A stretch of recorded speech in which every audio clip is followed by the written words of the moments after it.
Okay, we're going to start on the number theory topics. This is example one. We're going to have a look at the division algorithm, but these are the different topics we're going to look at through number theory into the Euclidean algorithm using the greatest common divisor as a linear combination and changing to other number bases, all connected to this one particular thing that we're going to do with the division algorithm and what this thing called the Euclidean algorithm. So let's have a look at the starting point.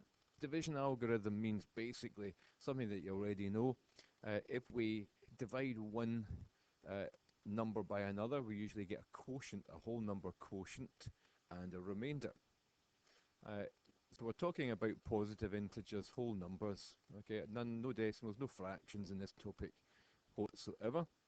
So we can say that if a is the dividend, the thing that we're going to divide up, and if we were to say we want to divide by 7, then we know that there's a certain multiple of 7 in 50, which in this case would be 7, and we've got 1 left over. So our quotient would be 7, and our remainder is 1. Of course, it's important that the remainder, this is this wee thing here, the remainder is always less than the actual divisor that the number you're dividing by. You can't have a remainder of 8 if you're dividing by 7. Okay, so just to kind of practice that, some examples. If A is 97 and B is 8, in other words, we want to examine dividing 97 by 8. It doesn't matter which order you write them in. We're going to have a quotient and a remainder. 8 divides into 97, what, 12 times? 8 12s are 96, and we've got a remainder of 1, so that gives us our 97. We've got a divisor and a remainder. In the second one here, numbers are a wee bit bigger. We're dividing 3,281 by 107. How many times does 107 go into 3,281? If you did it on a calculator, you would get 30 point something. It's 30 times. Then with a remainder, 30 times 107 plus 71. So we haven't particularly rearranged this. All we've done is we've rewritten, or we've deconstructed a total into a certain multiple of a divisor plus a remainder, and that's the division algorithm. Okay, it shows the breakdown of a number into this divisor and remainder kind of part. Okay, let's have a look at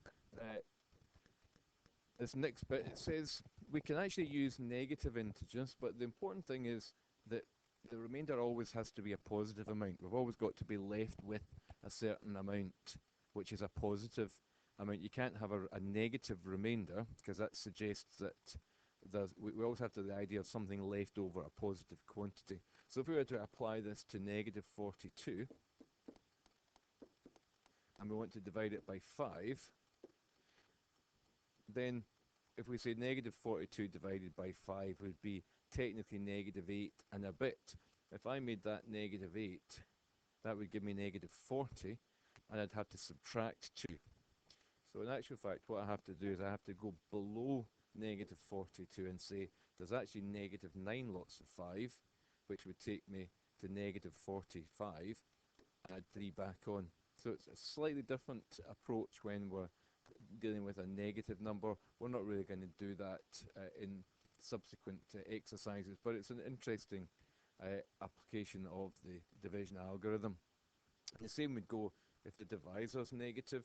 If we want to divide 50 up into multiples of negative 3, or divide 50 by negative 3, then you might think 50 divided by 3 would give you 16 and a bit.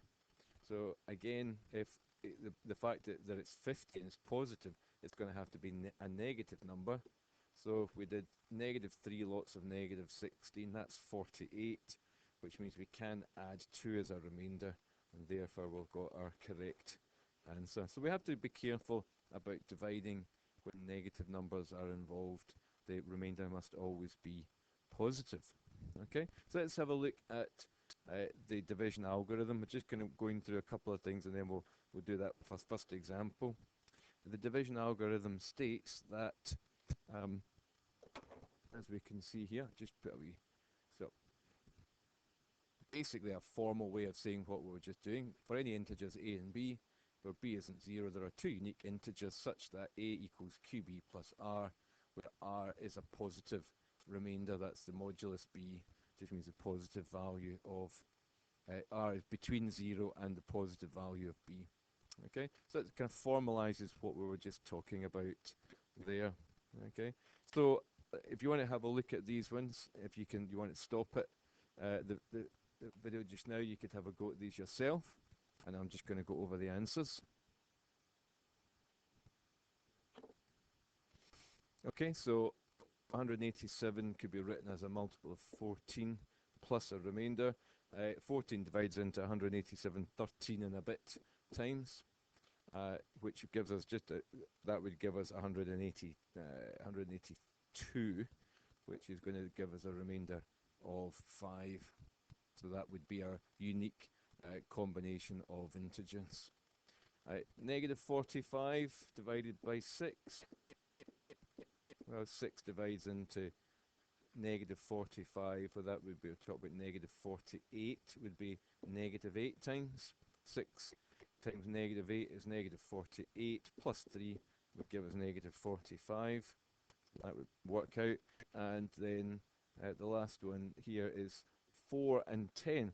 Well, oddly enough, of course, 10 doesn't divide into 4, and we're talking about integer values.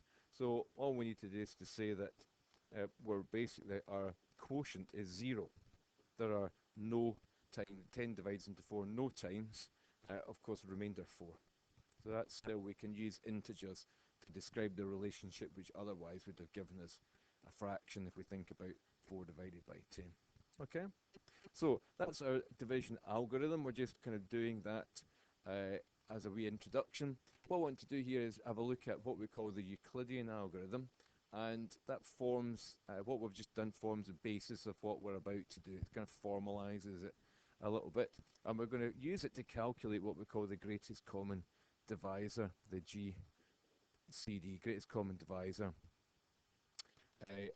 of 2 or more integers. So find the greatest common divisor, the highest common factor, effectively another way of saying the same thing, the largest number that divides into both numbers. So what's the greatest common divisor of 48 and 112? The way in which we can do that is like using this little algorithm that we were just doing here. So we can take the bigger of the two numbers, 112, and we're going to use a division algorithm to say your 48 times what gives you the answer. Well, in this case, we can say 48, there's two 48s. This time I'm going to put the divisor in the bracket this time. It doesn't really matter. But I'm going to put 48 times 2 is 96, which gives me a remainder of 60. So there's my division algorithm.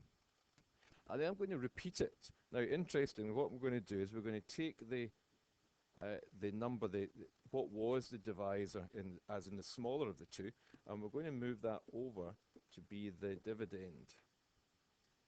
And we're going to take the remainder that we had, which was 16, and we're going to make that the divisor.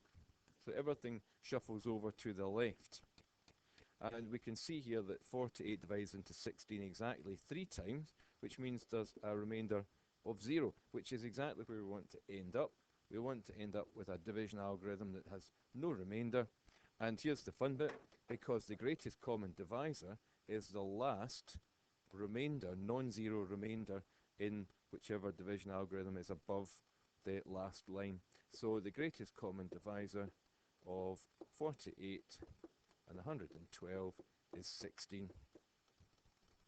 Okay, and that's how we do it. So it was a bit of a long preamble to get to what is a quite short example.